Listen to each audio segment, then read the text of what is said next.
Kumar Henry, and I am the son of the deceased R.K. Rabai. And I am from Moirang, Phiong Laikai, and being a citizen of Moirang, I feel very sorrow, very what to say, very traumatic because uh, these Kuki militants, they attack this Moirang town from the foothills of this Tronglaubi and the hilly areas, and the range of these missiles is almost around 6 to 7 kilometers. So it's a very terrible thing to know, and also because it struck in the INA, nearby INA, which is the resident of Sri Koireng Singh, the ex Minister of Manipur. So being a citizen of Moirang, I feel very terrified, and also being a citizen of Moirang, all the people living here in the nearby Moirang, they feel very terrified, and don't know what to do. For as a son of the victim, I feel very much sorry because my father, he was a very simple person. He was almost into his ritual things, and he did not committed any sort of crime in his life also. So so the what to say, the all because being Moirang situated something around 3 to 4 kilometers from that buffer zone area. No, I feel very I do not feel what to say, it will reach Moirang also. The missile attack will reach Moirang. So yesterday at my residence here at Moirang Mayrambam Laikai, which is also a residence of former Chief Minister of Manipur, Mayrambam Koireng Singh, who also happens to be former INA soldier and freedom fighter. A missile launched by Kuki militants landed at just right beside the statue of M. Koireng Singh. And right at this spot where I'm sitting here, we were getting ready, preparing for an asti ceremony for the death of my grandmother. The asti ceremony is supposed to happen tomorrow, and we were all gathered here, the family members and the priest. They were all gathered here.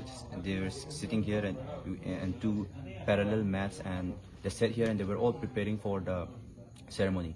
I also happened to be here at this right spot here just before the incident happened, and I happened to be, fortunately, I happened to go inside my room, and just as I went into my room, the incident occurred, and I heard a large sonic boom, which causes a huge impact on the surroundings. Glasses were shattered, and there were fragments penetrating through the walls. And I immediately rushed out. And found the deceased lying here, and the other members who were previously here, they were just scattered around in fright. They were all frightened and they were afraid, and they were all scattered around here. And I immediately tried to go outside to call an ambulance or something. And then instantly my auntie called that my sister got injured. So I took up my two-wheeler vehicle, and along with my auntie, I put my sister on the passenger seat, and then I went to I rushed to the Moirang hospital. And when I reached there, I dropped my sister, and then I told the people there, and I came back here along with the ambulance. And just when I reached here with the ambulance, the priest was declared dead instantly. And after that incident, we all went to RIMS for the treatment of the injured people. And fortunately, they were all fine with no serious injuries. But the main important thing that I would like to say here is the trauma that is left behind in the people living in Moirang, in my hometown, is pretty tremendous, and it's pretty huge, because my residence here is just very near to the Loktak Lake, and also it is not that very near to those hill ranges where the violent and those clashes occur between the two communities. And it's quite far. So roughly, as I saw in in today's news, that it was about 10 kilometers. So they have weapon that can reach ranges of for up to 10 kilometers. So after yesterday's incident, no one living in my hometown is safe anymore. They can strike any one of us here, and I suspect that some of the people living here might have fled to someplace safe, while most of the people still remain here, but they still remain in their homes with the suspicion that that a second missile can strike them anytime. So we are all living in fear with that trauma of yesterday's incident, and this is quite unfortunate and very unpleasant, quite unpleasant, and especially to the young children out there.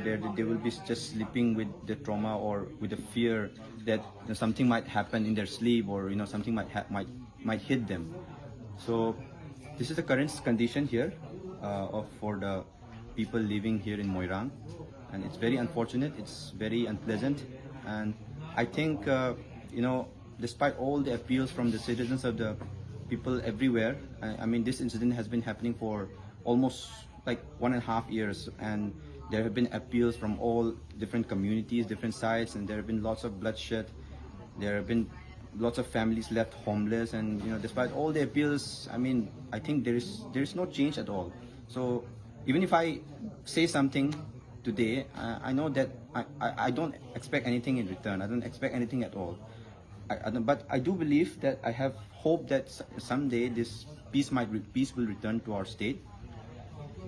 Even though we don't expect anything from the government officials or any of those, army or police or those who are supposed to guard us and protect us from this untoward incidents. So lastly, I just like to say to the people that we have to stay strong. We have to believe, and we have to just look out for ourselves. And I think that's the only thing that we have to do now, because I believe that we have no other choice left. Instead of visiting after the incident, I think it's the right time to take up steps that should prevent from happening this incident. So after the incident has occurred, and then visiting the families of the injured or the deceased, and I think it's practically of no use at all. As elected officials, I mean, they should. I mean, I'm not someone who want to point fingers at them, but I mean, they should know their own duties and responsibilities. We should be protected by them. So I feel like that when they visit the families of the injured or deceased, I think it's practically of no use at all. They should be there to protect and prevent from those things from happening again in the future.